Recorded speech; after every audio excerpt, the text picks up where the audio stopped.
तर इंदापूरमधील 1000 एकर जमीन एमआयडीसी कडे हस्तांतरित करण्यात आले। उपमुख्यमंत्री सुनेत्रा पवारांनी ट्विट करत ही माहिती दिली आहे। मुख्यमंत्री देवेंद्र फडणवीस आणि मंत्रिमंडळातील सदस्यांचे आभार जे आहेत ते सुनेत्रा पवार यांनी मानलेले आहेत। हा केवळ निर्णय नाही तर दादांच्या स्वप्नपूर्तीच्या दिशेने पडलेलं ठोस पाऊल आहे, अशा भावना देखील सुनेत्रा पवार यांनी आपल्या ट्विटमध्ये व्यक्त केलेल्या आहेत।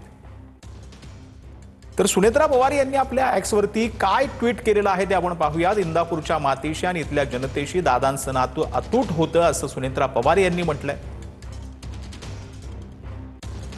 इथल्या युवकांच्या हाताला काम मिळावं, उद्योगाच्या माध्यमातून तालुक्यातील नवी उभारी व्हावी, हे स्वप्न होतं दादांचं, असं सुनेत्रा पवार यांनी आपल्या एक्सच्या ट्विटमध्ये म्हटलंय।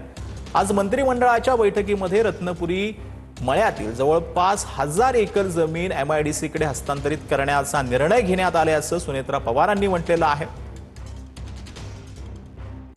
याबद्दल मी राज्याचे मुख्यमंत्री देवेंद्र फडणवीस आणि संपूर्ण मंत्रिमंडळातील सदस्यांचे मनापासून आभार मानते, असं देखील सुनेत्रा पवार यांनी आपल्या ट्विटमध्ये म्हटलं। हा निर्णय केवळ प्रशासकीय नाही तर दादांच्या स्वप्नपूर्तीच्या दिशेने पडलेलं ठोस पाऊल आहे, असं देखील सुनेत्रा पवार यांनी म्हटलं।